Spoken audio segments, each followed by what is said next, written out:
21. Several hushed and tense conversations ensued between Zoey and Will on the subject of letting Alonzo see it, and whether or not such an offer should have been extended without Zoey's permission. Her compromise was that she would show Megaboss Alonzo it once she saw that his people had arrived and were in the act of assembling the haunted maze for tomorrow's possibly posthumous Halloween party. An hour later, she led Alonzo toward the ballroom in Santa's workshop. They entered to find the tarp was still piled into a corner from where Zoey had yanked it off the day before. The machine was still working non-stop on her costume, and, at the moment, was in the process of spitting out a curved hunk of white carbon fiber the size of a car fender. Dozens of other such parts were piled in the corner for assembly. As they passed the big monitor on the opposite wall of the ballroom, Alonzo noticed it was displaying a low, wobbly camera feed that was weaving among the feet of the workers in the courtyard. Whose blink is that? Someone have a camera tied to their boot? My cat. He's hunting for shoelaces. Never had any use for cats myself. Tell you what, when you watch his feed, notice that cats don't meow when there are no people around, not even to each other. They only do it to us. That's a sound they make to mimic a human baby's cry, to get us to pay attention to them. I have enough people like that in my life already. What are you, a dog person? I have a few I keep around. Dogs are too easy. They love anybody. A dog will love a stranger. A dog will love a log that sort of smells like a person. Cats make you earn it. It means something when they finally come around. Did Will tell you to dress up for this? Alonzo looked down at his suspiciously pumpkin-like outfit as he walked. I always suit up. Everything straight from the store. Dee Dee, too. See anything you like? Something similar can be on your frame within the hour. First time I saw you, said Zoey. You weren't even wearing a shirt. They had arrived at the machine, which stank of chemicals and fire and other things you probably did not want in your lungs. It ventilated to the outside, but never quite enough. See, funny story. The shirt I was wearing got a cranberry juice stain on it, but I thought it looked like blood, and I imagined you guys walking in and I'm sitting there with a bloody shirt. Then I'd have to admit it was juice, and Will would make fun of me in front of everyone, so I decided to strip it off.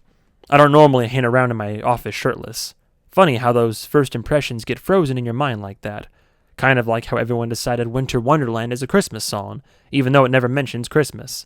Song could take place in February, for all we know. He looked over Santa's workshop. So this is it, huh? Zoey said, Well, the machine is just a parts fabricator. You can get one off the shelf if you have several $1,000,000. Andre says the Navy puts one on every aircraft carrier. It can spit out a new circuit board for the ship's navigation computer or a replacement knob for its stereo. Any part from the ship's bow to the, butt.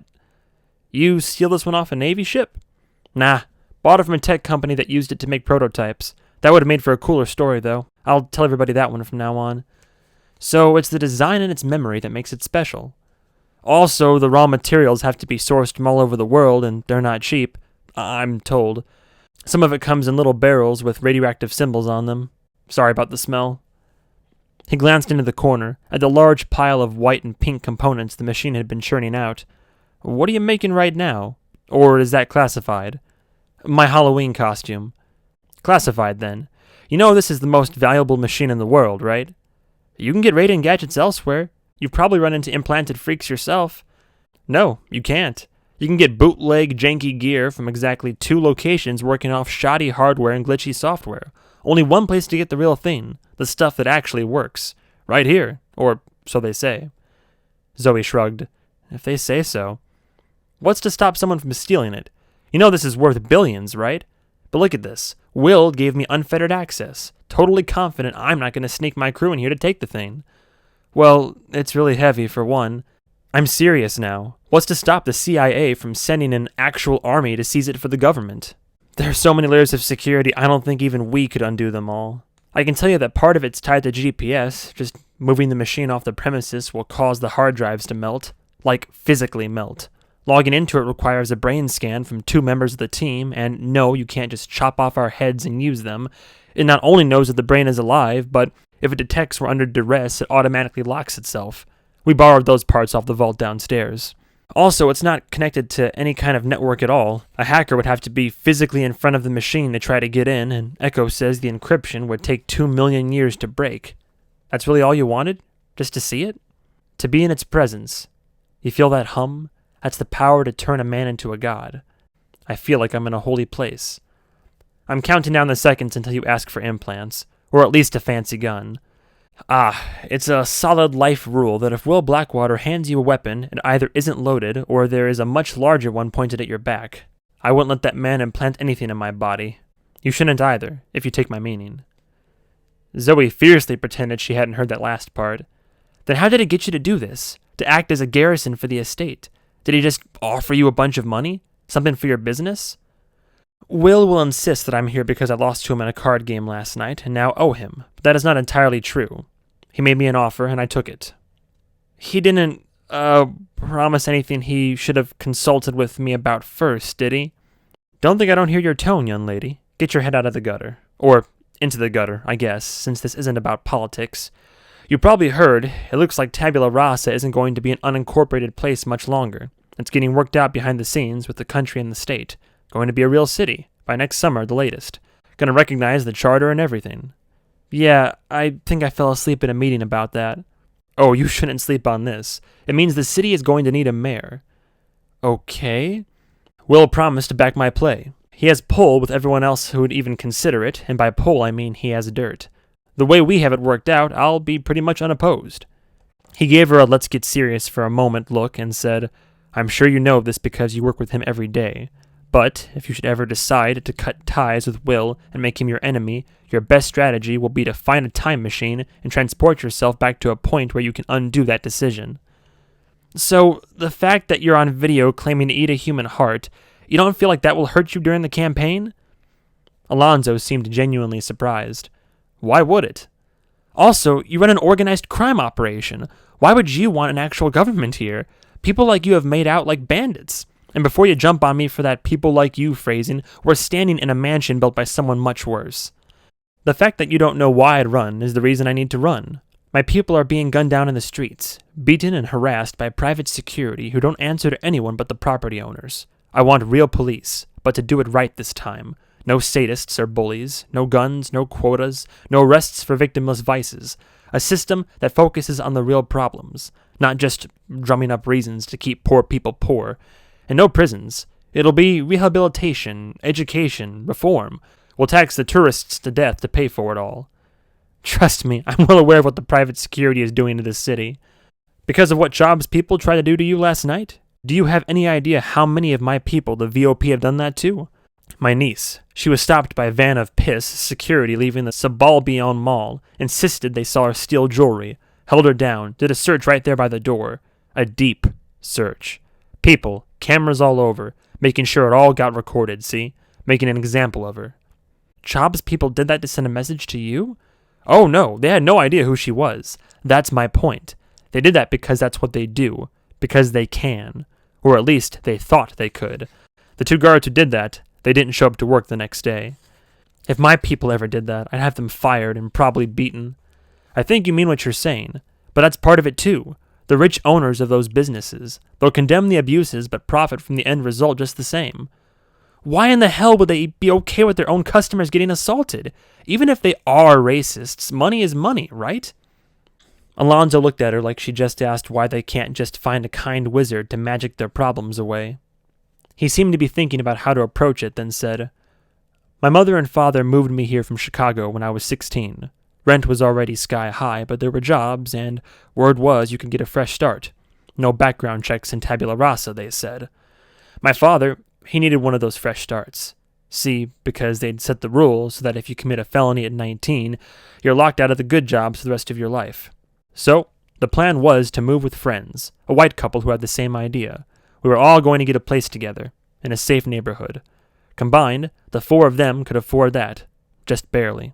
So my mother, she spends the whole day here, looking at places to rent.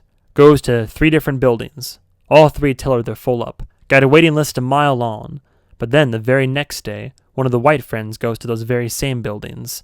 All 3 had vacancies. Well, that sucks. All 3 buildings were owned by your father. This time it was Zoey who was genuinely confused. You're saying he was so racist he just preferred the units sit empty? It's not about personal feelings. Not from where the owners sit. That's what you people always get wrong. It was a brand new city, see? The landlords knew you could only have about 20% minority tenants before the upper-class renters decided it was destined to be ghetto and started steering clear. So those landlords were telling the truth. There were, in fact, no more slots for non-white renters. And if you call them on it, they'll insist they harbor no animosity, that they're just doing what the customers want. Same as the VOP, same as everyone else. And on it goes. I get it. Do you? I get that I don't get it. How's that? But either way, you're here because we both agree that Titus Chaub is worse. That's true. But also, we shouldn't let him set the bar. Alright, I'm bored with the machine now. What time is lunch? 22. Zoe's secret plan to give herself and the team a menial task so that the anxiety wouldn't tear her apart had kind of worked. Putting the haunted maze together turned out to be a nightmare. Entire sections were missing, and they couldn't get power to a whole corner of it. In one spot, there was an animatronic skeleton that was supposed to pop out of the ground and chase the kids to the next area, but the thing just stayed dead no matter what. Zoey, Echo, and a huge muscular guy with tribal tattoos and a scimitar on his back had to trace hundreds of wiring until Two Blades, yes, that was the guy's name, though he only seemed to have one blade today, found a single spot where a tiny speck of missing insulation was causing the whole thing to short out. Something so small, and the whole system fails. According to the chatter on Blink, the supposed attack on the estate was scheduled for sundown, which would be in the neighborhood of 6 p.m. At 3, Zoe's people and Alonzo met in the Buffalo Room, so named because of the giant stuffed buffalo head over a fireplace that itself was large enough to roast the rest of a buffalo in should someone ever feel the need. Alonzo was moving casually around the room, admiring details of its construction. Bud stood near the fireplace. Will paced around with a drink in his hand, and Andre and Echo sat in a pair of antique leather chairs. Zoe was buried in an enormous 8-foot-wide leather beanbag she'd had added to the room over the summer. She sank so far down into it that she was actually invisible to anyone else. The crater in the bag was like her own private little office. Bud said, "I have a location of every single employee of the Vanguard of Peace, updating in real time. All of them are exactly where they're supposed to be, corralling early parade crowds, watching doors in warehouses, escorting rich folk. The ones who are off duty are at home or in bars or running errands. Sheiks of them exchanged a lot of chatter about throwing a surprise party, which I thought might be code for an attack, but if so, they're bringing a lot of beer and hamburger and are taking the time to decorate a local bar they've rented out for the evening. One of their co-workers is retiring, it appears." From down in the beanbag well, Zoe said, "So the blowback and or Chaub has hired somebody else to attack the house?" With audible frustration, Bud said, "If they have, it has officially escaped my notice." "What about the supplies we found out they bought? The truck, big drone, both sitting in a garage, unattended. And when one of you bought a headset and went into the hub to infiltrate their group in there, what did you find out? And you know I'm going to throw a fit if you say you hadn't tried." "I did," said Andre, sounding proud. "Logged in and found myself in a big virtual lobby with a bunch of naked people. I asked around to try to get the lay of the land. Was greeted with a torrent of racial slurs, even though my avatar was a flamboyant talking unicorn. I responded in a way that I believed was reasonable, only to find I had been bounced from that lobby and put into a different one, full of people who were all speaking Chinese." Echo said, "If you're not acclimated to it, it's pretty much like an American from Wisconsin trying to infiltrate a terror cell in Sudan. They see you coming a mile away. Meanwhile, out in the physical world, 5 different properties of ours were vandalized this morning, all with the same phrase, all done simultaneously by different vandals in skull masks. Do I want to know what the phrase is? Tonight we feast." Zoe stared at the ceiling from within the beanbag crater. "Here's what I think. I think their invasion or siege or whatever amounts to nothing more than a threat intended to keep me in the house, to ruin my devil's night. Well, if nobody shows up, I'm going to that parade. If they do show up and try to kill me, I'm still going to that parade." Echo said, "Wait, I thought you'd spent the last month saying you weren't going, because parades are stupid and you get nervous in crowds where there aren't bathrooms nearby? You went on a 20-minute rant about it 2 weeks ago. I think the phrase you used was, 'I'd rather poop a son.'" "Well, I've changed my mind. I'm going. Will, did you find out who killed Dexter Tilley? Everybody remembers him, right?" "There is something," said Echo, "but it's nothing." "What the hell does that mean?" "It's weird." Zoe tried to sit up, but struggled as the bag shifted under her. Everyone seemed to wait patiently for the sounds of Zoe's thrashing to stop. Finally, she just gave up and said, I'm listening. When a conspiracy theory becomes mainstream, said Echo, the early adopters have to latch onto a different, even more niche conspiracy, since their idea is tied to going against the grain.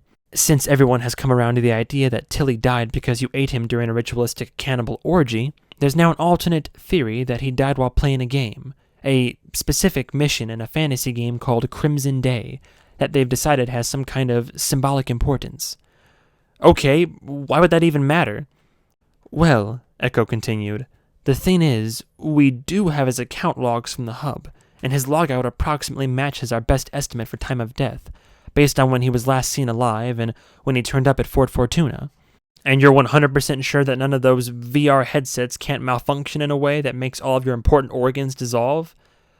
I think what you meant to ask is, can we pinpoint the login location and figure out where exactly he was when he died, thus narrowing down both the cause and suspects? The answer so far is no.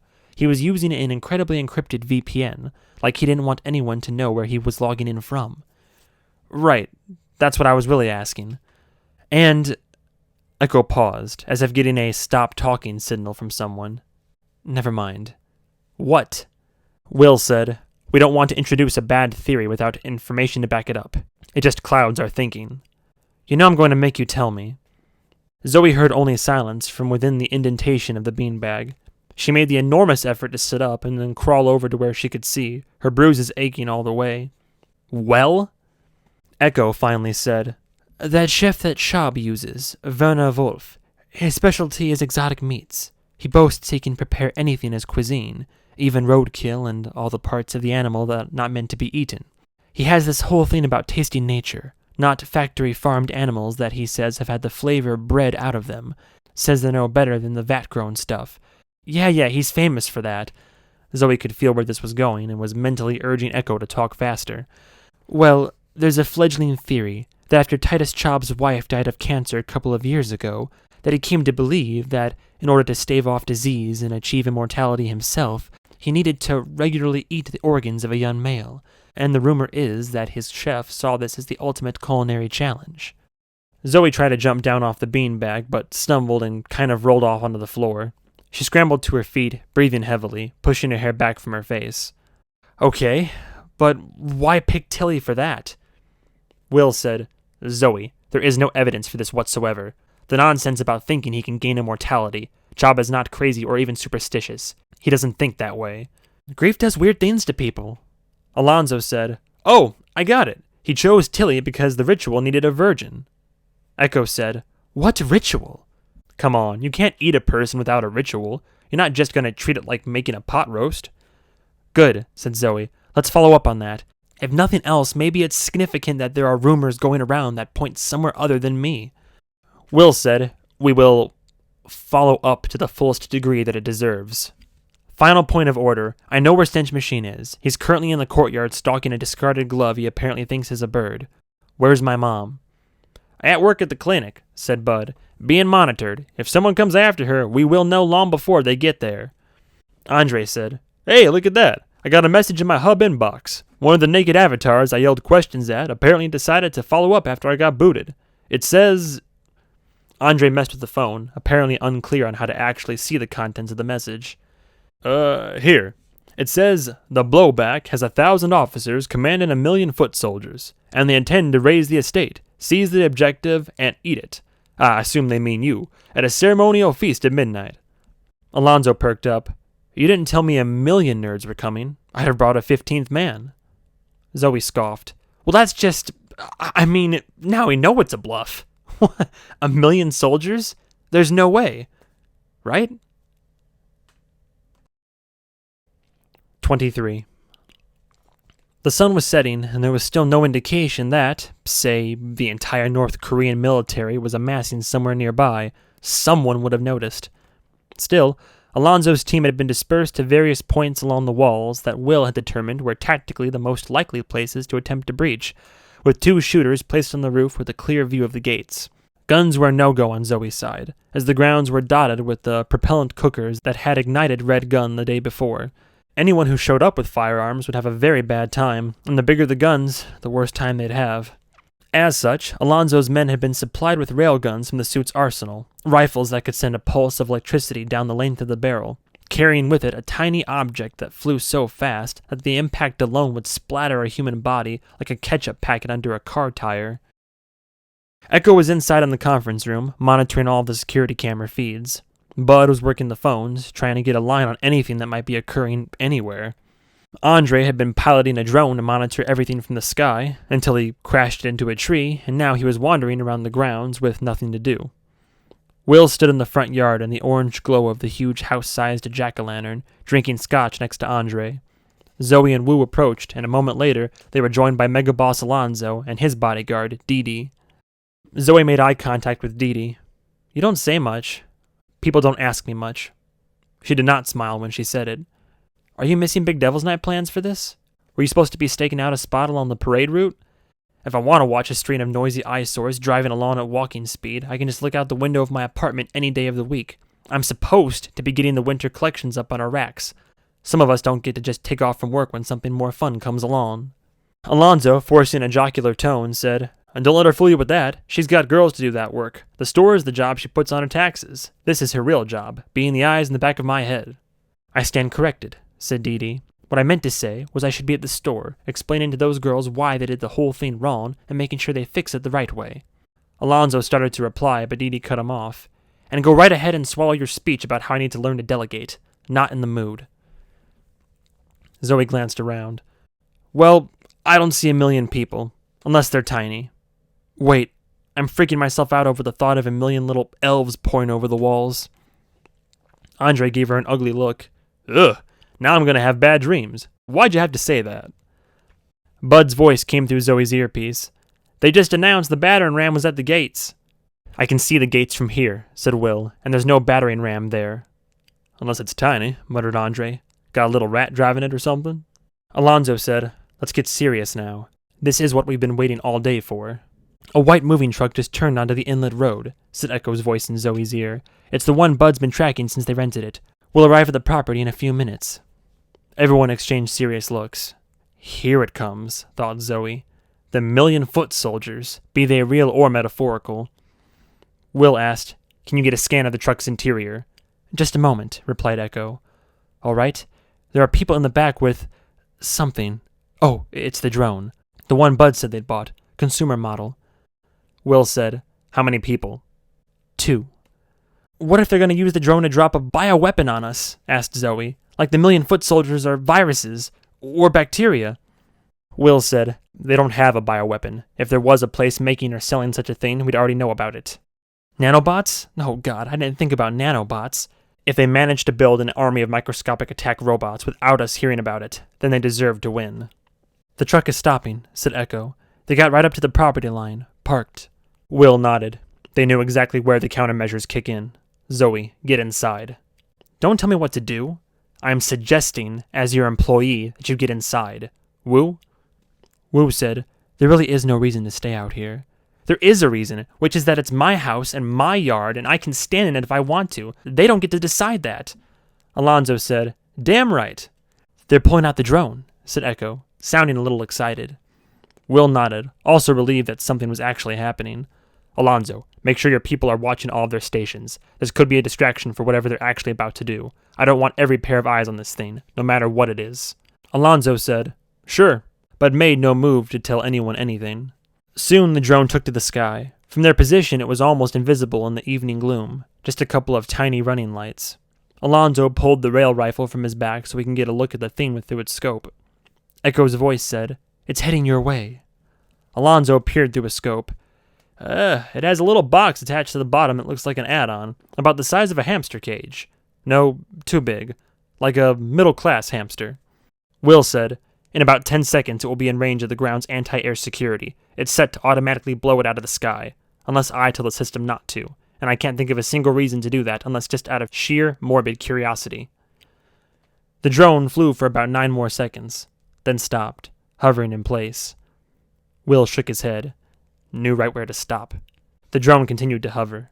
Everyone waited. A tiny, piercing light appeared below it. The light split into thousands of tiny points, fanning out, forming a hologram 100 feet across. It took the shape of a Spider Cow Zoey cartoon, fully rendered in 3 dimensions, complete with a polka dot underpants. It had a huge, stupid grin, purely to show off its version of Zoey's messed up teeth. Then, below it, in huge, hovering red letters, was the phrase, "Fart Burger cooks balls with balls." This, Zoey would find out later, was intended to be the sickest of burns in the anti-Zoey community. Like most of their insults, catchphrases, and memes, it required quite a bit of unpacking. Untangling this particular one required rewinding several decades to when it was first determined that one of the greatest contributors to global climate change was the production of beef, due to the sheer amount of methane cows expel into the air while digesting their feed.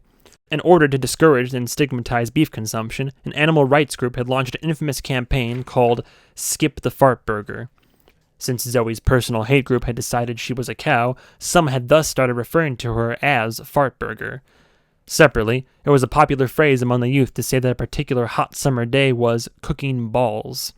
Once the group decided Zoey was also a cannibal and added in the detail that Tilly's testicles were missing, along with many other parts, it was decided that she was farting out all the balls she had eaten, so much so that it was warming the city.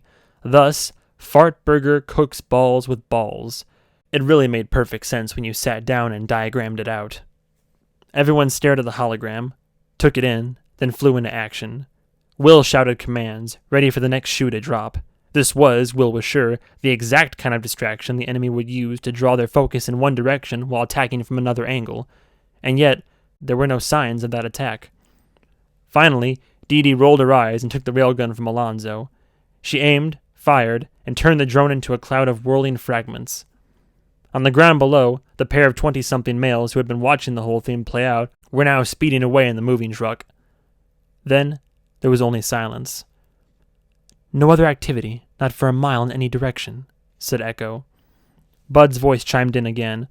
"Zoey, I called your mama. She says she's fine, off work, and drinking with friends along the parade route. No one's bothering her." Echo said, "The blowback put out a statement that's just 4 words long. That was for Dexter." "Hey, everyone look," said Andre. "Over there." Zoey spun to face him. "What?" "I got the drone out of the tree." Zoey threw up her hands. "Oh my god, so the battering ram, the 1,000,000 men, all that was just code for whatever that was?" Bud's voice said, "Well, they're still saying the feast is at midnight, whatever that means." Will sipped his drink.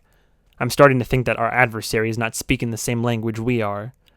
Zoey put her hands on her hips and puffed out an angry breath. "This is so stupid. We're all idiots for falling for this. We wasted our entire day, had people running around all over the city. We're going to have Megaboss Alonzo as our mayor," Andre said. "As a what?" "Over vague, totally unrealistic threats made by people who would have probably found a way to trip over their inch-long dicks on the way here." "Fine. That plan you guys came up with yesterday, the Get Job plan, we're putting that in motion. Do your thing." Zoey walked back toward the front doors and sensed everyone was following her. Behind her, Alonzo said, "You know, I'll be even madder if I find out this was all arranged by you guys just so my crew would help set up your Halloween maze." Zoey took a bite of the brownie ice cream ball that had appeared in her hand and said, "We're going to hold Chob at gunpoint and make him come clean about all of this. Then I'm going to come back here and get dressed up, and I'm going to go to that stupid parade, and I'm going to hate every minute of it because parades are dumb and there are always lines at the toilets a mile long." Zoey's shoe kicked something that had been lying on the floor of the foyer. It skidded away. It was Stench Machine's collar, and his blink camera. The cat himself was nowhere to be found. Zoey told herself that this was nothing, that it had just fallen off. Then she thought about what Will had said, about the distraction. Then she thought about the blowback boasting that they would have a feast at midnight. Zoey balled up her fists, bent over, and screamed as loud as she could. 24. Everyone was dispatched to look for the cat. After half an hour, Zoey made them stop. They were all in the courtyard now, Zoey carrying a saucer of smelly homemade cat food she'd been using to try to lure him out. She set it in the grass and tried to gather herself. Everyone was watching. "They took him," she said, keeping her voice steady. "We're just wasting time. That's what all this was about. This is what they worked out in their stupid chat rooms." "Zoey," said Echo softly, "nothing breached those walls. Nothing. Who else was here?" "Nobody," We canceled the work crews. Normal house staff were all told to stay home today. No one was here but us." Zoey stared at Alonzo but said nothing. Alonzo cocked his head. "Don't even look at me like that. I understand you're distraught about your missing animal, but you will not accuse me and my crew. Not after we spent all day setting up your damned skeletons. What if one of your people went rogue? What if Chop got to one of them? Don't you see how that's even worse? You know what? I'm out. My obligation is fulfilled. Everyone be sure to vote next year." Zoey gestured to Wu. "Search his people on the way out." Alonzo looked back over her shoulder at her. "Which of us is wearing clothes that could conceal a feline?" Echo said, "Zoey, let them go." Stench went into the house, through the back door when Carlton was bringing in a bag of empty beer bottles. The camera shut itself off the moment he entered, just as intended. That was 90 minutes ago. None of Alonzo's people have been in the house since then. Even Carlton came right back out to join us, in case you were about to suggest they turned him. Then we now know there's a way to sneak into the house, and we have to find that hole in the security and close it. Later, I mean. Right now, the immediate problem is that they are holding a member of my family, and I'm telling you, if they hurt him, they die. I don't care if we don't have any staff willing to do it. The city's full of psychopaths that'll do it for a sandwich. "Zoey," said Will, "I want you to think. We're saying that these people, these social dropouts with rich backers, they spent weeks or months developing a plan to get in and out of the estate unnoticed. In a city, a country, full of people who would love to do the same. They know they have one chance at it before we discover the security hole and close it. Why wouldn't they take the opportunity to abduct you? Get you in a room and make you confess to the Tilly thing. Or even better, ignore all that and ransom you to the company for 9 figures. Or, if they decide that's too risky, just try to get Dad off of Santa's workshop, or plant a bomb, or literally anything else but steal your pet cat. That is why," Zoey stabbed a finger at him. "Right there. Because they knew it was the one way to destroy me that would leave me on an island because no one else would understand. Because to everyone else, they've just taken my dumb pet cat. I can always just go grab a new one, right? This is just another one of my little girl tantrums." Echo said, "Can I show you something?" "Okay." "In private. Away from..." She shot a look toward Will. "Everyone." This was a strange request, and in fact Zoey couldn't even recall Echo ever having made it before. Rather than argue, she walked into the finished Halloween maze, turning a corner to get someone out of range of everyone else. The walls were only 6 feet high, but that was plenty to hide both Zoey and Echo from view. "Well?" "Zoey," Echo began, "you're extremely upset. When you are upset, sometimes you don't see things clearly. That's not a failing on your part. It's just brain biology. But if you want to deal with the situation, you need to open your eyes to a truth that is right in front of you." "Okay. How about you just tell me what it is?" "The fact that you have to trust us. Will, me, all the rest." How convenient for Will. "See, you heard the words, but you didn't listen. There are things we don't tell you because we know you won't hear them. Not just me, the whole team. You hate that and you want to prove us wrong, right? So here's how you can do it. Let me say this again, more blunt this time, and show me that you understand." Zoey set her jaw and said, "All right. Your ability to ever have a normal human relationship ended the day you inherited your father's money and power. You will never have that again for the rest of your life, no matter what happens." "You think I don't know that? You think every time I get a call from somebody back home that I don't know they're trying to get me to pay their tax bill or their cousin's bail money? But you're still closing yourself off when things get rough, like you're waiting for a friend to come along who you can trust, somebody you can confide in about all these terrible choices you're forced to make. What I'm telling you is that friend isn't coming. Ever. Instead, you have to surround yourself with people whose instincts you trust, whether they're your friends or not. And Zoey, if the people currently surrounding you aren't trustworthy, get rid of us and get new people in here. You inherited your father's gain, and if you still don't trust us, I understand. I may even agree. But I am telling you, from a position of having been there, if you can't trust us, you need to fire us. But if you can trust us, then listen to what we're saying. And what you're saying is that I need to forget about Stench Machine because there's some other, more important objective. One that I can never understand because you people are playing your billion-dollar game and I'm still over here alone on Zoey Island fretting about my dumb cat. Do you know how Will got the bandage on his hand? Cut himself on his bedside scotch glass?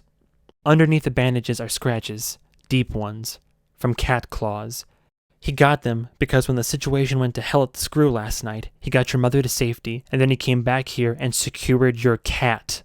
Carlton told me the whole story. He was in the front yard. Will chased him down and got him into your bedroom. There's a little trail of blood out there on the cobblestones. You can still see it. Go look.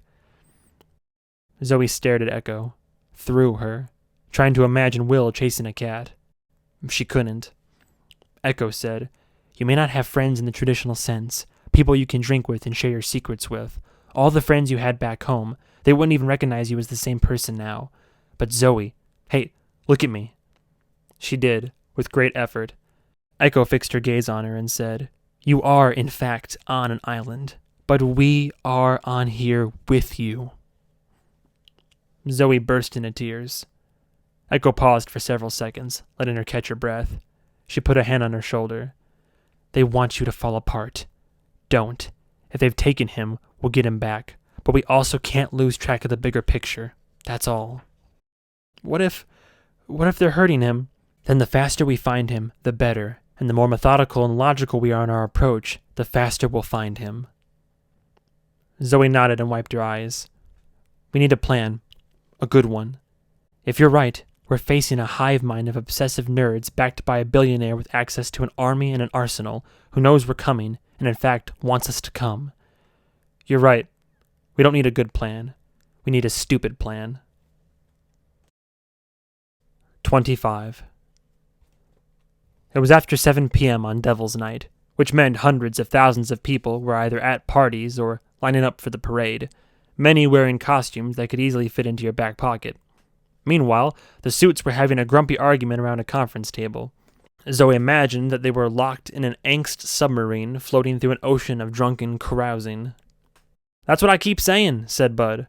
"I've dealt with actual anti-government insurgency groups that were chattier than this. There is zero talk about your kitty cat leaking out of the hub." "But we know where they've taken him," said Zoey, "or where they're going to take him, right? To the Screw. Wouldn't they do this where they live?" "Maybe," said Will, "but someone posted this about 15 minutes ago." He brought up a poor quality photo onto the monitor. It was a young man in a dress, or at least the person had the build and posture one would associate with a young man. The dress had little cartoon cat faces all over it, and the guy had stuffed key parts with pillows to make it bulge out. A black and blue wig completed the ensemble. It was, in fact, a Zoey Ash costume. The possibility of someone dressing like her for Halloween hadn't occurred to Zoey until just now, but she guessed she should have expected it. People here went for darkly funny costumes above all else, and to these guys, her mere existence was both horrible and hilarious. In the fake Zoey's right hand was a plastic pet carrier. Its rear was to the camera, but the slits in the plastic showed tufts of white fur. The caption on the photo was, "Off to go win the 10K at the ICC. Didn't think I'd find a cat, but we managed, LOL." Zoey first went cold, then felt a wave of relief. The carrier was proof it kept Stench Machine alive, and from what she could sort of make out from the slots, he was standing up, so his legs worked. "What's the 10K ICC bit about?" "The $10,000 inappropriate costume contest," said Echo. "It's being held in the park at 10. Zoey studied the photo. "What's his name? It is a guy, right?" Bud sat up. We don't know yet. Will only spotted this picture because it was tagged by several of the ringleaders." Zoey gave him a brutal look. "Why don't you know?" Echo said, "The framing, the angle, and the costume make it impossible to do anything other than estimate height and build. And see how blurry it is? That's a filter, intended to hide details in the background. Whoever took this is very aware of the identification techniques we'd be using." "Remember, this isn't a leak," said Will. "It's a public post, one they knew we'd see. That would suggest they want you to know, or at least to think, that your cat is going to be at the costume contest in the park." "So they can do what? Let me snatch the crate from the guy and find out it's empty? Then they all get me on blink while I start crying?" "That's the best case scenario, that this is just the blowback doing whatever they can to milk the game a little bit longer." "Milk? Did you intend to use that phrasing?" "Yes." "Nice." "Worst case scenario, they did this on Chob's direction, and he'll have an army waiting to get even for Dirk Vikerness." "Well, the plan's the same either way. We go to the park and snatch this guy up. If he's got my cat, great. If he doesn't, well, then we'll have the guy, and I bet he won't hold out long under interrogation. At the same time, we need a second team at the Screw. If this dickhead turns out to be a diversion or bait, then that's where my cat will most likely be. We'll just be ready to extract him from either place. Andre said, Job and his puppet mob will be anticipating both moves. Zoey nodded. And we are anticipating their anticipation. I'm on the costume contest team. If this is our guy, I want to be there. Handle it personally. Andre looked to Bud. What do you say you and I go out to the screw? Try to stealth the cat out of there. If it turns out that's where he is. We're not going to outnumber him anyway. Might as well see if we can finesse it. Zoey turned to Will. Do you want to say some perfunctory thing about how I should stay here and let you people do the dangerous part? Well, if they found a hole in the estate's security, then it's not safe here either. If they can get your cat, they can get you. Right. Everything is terrible. I'm getting discouraged. Bud, tell me a joke. Without hesitation, Bud said, A pirate walks into a bar. He's got a steering wheel sticking out of his fly. Bartender says, That looks uncomfortable. And the pirate says, Yar, it's driving me nuts. I don't get it. There's one more thing, said Echo. I'll, let Andre explain. Andre looked up. What? Why do I have to do it? It will sound better coming from you. Zoey said, What? Andre, in a strangely apologetic tone, said, Shay Laverne, the hostage girl, she just bought a house for her and her mama in Salt Lake, put a $500,000 in cash on a down payment. She's moving her mama in from Tampa, where they're from, but right now they're both on vacation in Ixtapa at the Cala de Mar for 2 weeks. So what? She's spending our payoff money. Well, chimed in Bud, again looking uncomfortable. That's the thing. We didn't give her any cash. She agreed to reimbursement for moving and that we'd cover some to-be-determined education or job training, but that's it. This is new cash that we are unable to trace. It seems like we're unable to trace a lot of things these days. And whatever the source, said Echo, having judged it safe to join the bad news delivery, she's covering it up. Bud has talked to everyone in Shay's social circle, plus 3 of her extended family back in Florida. The mother is telling everyone Shay won the money in a lawsuit against the owners of the Night Inn because of the hostage situation. But that's not true, right? I feel like I'd know since I am said owner. Will said, Not only is it not true, but Shay waived the right to sue when we made our deal. Okay, somebody's paying her off and it isn't us. Why is everyone acting like it's a funeral? Zoey noticed that Will looked genuinely puzzled, which on his face was an expression like he'd put cash into a vending machine that refused to dispense his drink. It always chilled her when Will looked like that. Both times. If it was Chob who paid her off, said Will, and I can't think of who else it would be, that would almost imply that it's to shut her up. Like maybe she had detailed knowledge of the Tilly situation that he didn't want getting out. How would she know anything? Asked Zoey. We don't even freaking know, and we're supposedly experts at knowing things. And not just knowledge of Tilly's murder, but detailed knowledge that Chob was willing to pay 7 figures to keep quiet? No one wanted to say it, so Zoey finally said it for them. Wait, are we seriously back to Shay Laverne having had Tilly murdered out of vengeance? I mean, under what other circumstances would she have this information, unless she hired Chob's people to do it? Maybe she didn't do it out of vengeance, offered Echo. Maybe just to ensure her own safety. Andre said, So, hypothetically, let's say a few weeks after her hostage ordeal, Shay decides, screw it, I want Tilly taken out. So she reaches out to somebody, and somehow Titus Chob gets involved. Chob sees this as a prime chance to screw with us, so he has his henchman Vikernes spend hours cutting out Tilly's organs. Then he starts spreading the rumor that Zoey was behind it, backed up with a large amount of anonymous money put up as a bounty. So then, Shay gets a guilty conscience. Maybe she sees all the mess it's created for Zoey, and she says she's going to confess to the whole thing. So then, Chob pays her some equally large amount of money to not do that. Echo said, It's not implausible. Will said, In the grand scheme of things, does it actually matter? Zoey looked at him, incredulous. It matters because it would mean Shay Laverne is the murderer. Regardless of who took the contract, she did the crime that a hate group then pinned on me, and she's apparently fine with the city descending into open war over it. Yes, it matters. To Bud, can we reach Shay in, where did you say she was? A resort in Ixtapa, Mexico. Sorry if I said that wrong. We need to talk to her.